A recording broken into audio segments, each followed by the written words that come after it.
নমস্কার বন্ধুরা, SB academic সেন্টারের প্রত্যেকটা ছাত্রছাত্রীকে স্বাগত। আজকে আমি মাধ্যমিকের ইতিহাস সলভ করাচ্ছি, যার পেজ নম্বর F15 এবং F16। এই দুটো পেজ আজকে আমি সলভ করাচ্ছি ইতিহাসের, এবং আজকে আমি মডেল কোশ্চেন সেট 4 সলভ করবো। দেখো আমি আস্তে আস্তে করে নিচের দিকে যাচ্ছি। প্রচুর ছাত্রছাত্রী রিকোয়েস্ট করেছে যে স্যার পারুল প্রকাশনীর বইটা স্যার আমাদের কাছে নেই, আপনি যদি একটু আমাদের হেল্প করতেন তাহলে আমাদের অনেকটা উপকার হতো। তো দেখো তাদের জন্য প্রথম প্রশ্ন 1.1 ভারতে ফুটবল খেলা প্রবর্তন করেন। তো তোমরা জানো ইংরেজরা। 1.2 কলহনের রাজতরঙ্গিনীর ইতিহাস অন্তর্গত। গয়ের আনসার স্থানীয় ইতিহাসের। 1.3 বাংলায় নবজাগরণকে একটি এলিটিস্ট বা অভিজাতদের আন্দোলন বলেছেন। 1.3 অ্যান্সার হবে গয়ের আনসার অনিল শীল। 1.4 নববঙ্গ গোষ্ঠীর মুখপাত্র ছিল। 1.4 অ্যান্সার হবে গয়ের আনসার এথেনিয়াম। 1.5 মেকলে মিনিট প্রকাশিত হয়। 1.5 অ্যান্সার হবে গয়ের আনসার লর্ড বেন্টিংয়ের আমলে।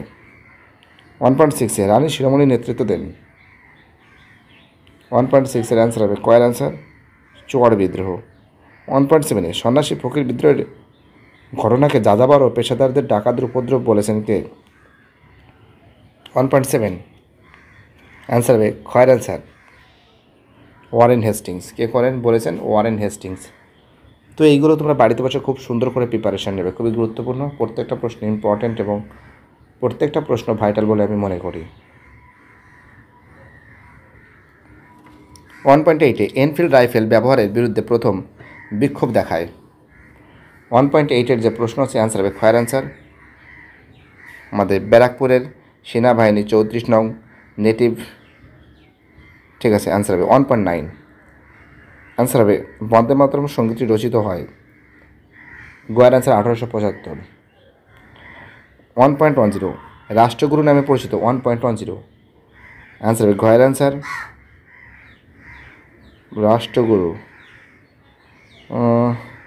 জ্ঞানচন্দ্র ঘোষ। না জ্ঞানচন্দ্র উল্টো হয়ে গেছে, তাই বলছি মিলছে না। রাষ্ট্রগুরু সুরেন্দ্রনাথ বন্দ্যোপাধ্যায়। 1.11 মার্কিউরাস নাইট্রাস আবিষ্কার করেন। অ্যান্সার হবে গয়ের অ্যান্সার প্রফুল্লচন্দ্র রায়। 1.12 বিশ্বভারতী বিশ্ববিদ্যালয়ের প্রথম আচার্য ছিলেন। অনেকবার সলভ করিয়েছি, অনেকবার। অ্যান্সার হবে গয়ের অ্যান্সার বিশ্বভারতী বিশ্ববিদ্যালয়ের প্রথম উপাচার্য ছিলেন। 1.12 খয়ের অ্যান্সার হবে রথীন্দ্রনাথ, হবে রবীন্দ্রনাথের ছেলে। 1.13 লাঙল যার জমি তার, এই স্লোগানটি কোথায় ছিল? 1.13 অ্যান্সার হবে গয়ের অ্যান্সার তেভাগা আন্দোলনে। কোথায় ছিল? তেভাগা আন্দোলনে। ওকে, প্রত্যেকটা প্রশ্ন ইম্পর্টেন্ট, প্রত্যেকটা প্রশ্ন ভাইরাল বলে আমি মনে করি। তেভাগা আন্দোলনে। পরের প্রশ্ন আমাদের 1.14 গণবাণী পত্রিকার সম্পাদক কে ছিলেন? 1.14 খুবই ইম্পর্টেন্ট কোশ্চেন। গণবাণী পত্রিকার সম্পাদক কে ছিল? 1.14 অ্যান্সার হবে গয়ের অ্যান্সার মুজাফফর আহমেদ। 1.15 ভারতের প্রথম মে দিবস পালিত হয়। 1.15 এর অ্যান্সার হবে ঘয়ের অ্যান্সার 1923। 1.16 চট্টগ্রাম অস্ত্রাগার লুণ্ঠনের নেতৃত্ব দেন। অ্যান্সার হবে গয়ের অ্যান্সার সূর্য সেন। 1.17 ভারতের বিপ্লবীবাদের জননী কাকে বলা হয়? মাদাম কামা। ভারতের বিপ্লবীবাদের জনক বলা হয় কাকে বলা হয়? বাসুদেব বলবন্ত ফাড়কেকে বলা হয়। 1.19 স্বাধীনতা লাভে প্রাককালে ভারতবর্ষের ভাইসরয় কে ছিলেন? 1.19 অ্যান্সার হবে ঘয়ের answer Lord Mountbatten. 1.20 answer হবে গয়ের অ্যান্সার 1947 সালের 26শে অক্টোবর। ঠিক আছে, প্রত্যেকটা প্রশ্ন খুব সুন্দর করে কিন্তু তোমাদের সামনে সলভ করা হয়েছে। এবার ঠিক নিচের দিকে যাও। এই যে এই প্রশ্নগুলো দেখো। স্পঞ্জের রসগোল্লা কে আবিষ্কার করেন? অ্যান্সার হবে নবীন চন্দ্র দাস। নবীন চন্দ্র দাস। স্পঞ্জের রসগোল্লা কে আবিষ্কার করেন? নবীনচন্দ্র দাস। তো দেখো স্পঞ্জের রসগোল্লা আবিষ্কার করেন রবীন্দ্রচন্দ্র দাস। আর যদি বলে আদি রসগোল্লা কে করেন, তাহলে লিখবে হারাধন ময়রা। আদি রসগোল্লা হারাধন ময়রা, আর স্পঞ্জের রসগোল্লা নবীনচন্দ্র দাস, একটু মাথায় রাখবে। 2.12 ব্রহ্মানন্দ নামে কে পরিচিত ছিল? তোমরা জানো যে দেবেন্দ্রনাথ ঠাকুর কেশবচন্দ্র সেনকে ব্রহ্মানন্দকে দিয়েছিল, উপাধি দিয়েছিল। কে দিয়েছিল? দেবেন্দ্রনাথ ঠাকুর। কাকে দিয়েছিল? কেশবচন্দ্র সেনকে। কেশবচন্দ্র সেনকে দিয়েছিল। কে দিয়েছিল? দেবেন্দ্রনাথ ঠাকুর দিয়েছিল ব্রহ্মানন্দ। 2.23 ভাইসরয় শব্দের অর্থ কী? রাজ প্রতিনিধি। কী লিখবে? রাজ প্রতিনিধি। প্রতিনিধি, রাজ প্রতিনিধি।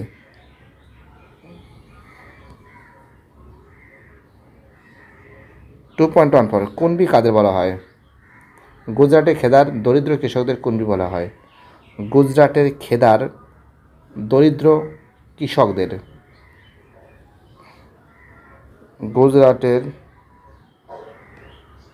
খেদার দরিদ্র কৃষকদের, দরিদ্র শুধু দ হবে, হ্যাঁ, দরিদ্র কৃষকদের বলা হয়। দরিদ্র কৃষকদের কুণবি বলা হয়। ওকে, চলো পরের প্রশ্ন কি বলেছে। পরের প্রশ্ন 2.21 হিন্দু কলেজের বর্তমান নাম স্কটিশ চার্চ কলেজ। 2.21 তো দেখো এটা কিন্তু ভুল আছে। কী আছে এটা? এটা ভুল আছে। 2.22 ডিং খরচা নামে এক চাঁদা সংগ্রহ করা হতো কোল বিদ্রোহে। 2.22 তো দেখো এটাও ভুল আছে।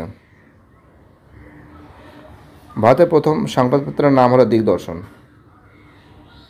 এটাও ভুল আছে। সত্যশোধক সমাজ প্রতিষ্ঠা করেন জ্যোতিবা ফুলে। এটা ঠিক আছে। ম্যাচিংটা দেখে নাও। নবান্ন হবে বিজন ভট্টাচার্য। দামিনী কোহ হবে পাহাড়ের প্রান্তদেশ। Asiatic Society Sir William Jones. লক্ষ্মীর ভাণ্ডার সরলা দেবী চৌধুরানী। অনেকে আবার মমতা ব্যানার্জি লিখে ফেলে। আমি মাঝে মাঝে পরীক্ষায় দেখেছি যে এই জিনিসটা ছেলেমেয়েরা কিন্তু ভুল করে। লক্ষ্মীর ভাণ্ডার কিন্তু সরলা দেবী চৌধুরানী। ওকে, 2.51 যে বিবৃতির ব্যাখ্যা এক হবে। 2.52 যে বিবৃতি ব্যাখ্যা 3 হবে। তো দেখো যে সমস্ত অ্যান্সারগুলো ইম্পর্টেন্ট এবং যেগুলো আসার চান্স খুবই বেশি সেগুলো সলভ করাচ্ছি। ওকে, 2.53 যে ব্যাখ্যা আছে ব্যাখ্যা 3 হবে। 2.54 যে বিবৃতির ব্যাখ্যা এটারও 3 হবে। তো বুঝতেই পারছো যেগুলো ইম্পর্টেন্ট আছে এবং যেগুলো ভাইটাল আছে সেগুলো সম্পূর্ণরূপে সলভ করে দিয়েছি। আর প্রত্যেকটা ছাত্রছাত্রী যেভাবে সাপোর্ট করছো সেটাই আমার কাছে একটা বড় ব্যাপার। থ্যাংক ইউ সো মাচ এভাবে সাপোর্ট করার জন্য। আশা করি যতটা পারবো তোমাদের আমি হেল্প করার সবসময় জন্য চেষ্টা করবো। সবসময় জন্য আপদে বিপদে এসবি একাডেমিক সেন্টার সবসময় জন্য তোমাদের সাপোর্ট থাকবে, এটুকু আমি শিওর বলতে পারি। আর যারা চ্যানেলের সঙ্গে যুক্ত, যারা চ্যানেলটাকে সাবস্ক্রাইব করেছে তাদের আমি অসংখ্য ধন্যবাদ জানাই। ছোট্ট এসবি একাডেমিক সেন্টার, যার কেউ নেই, একমাত্র তোমরা ছাড়া যেভাবে আমাকে সাপোর্ট করছো সেটাই আমার কাছে একটা বড় ব্যাপার। থ্যাংক ইউ সো মাচ এভাবে সাপোর্ট করার জন্য।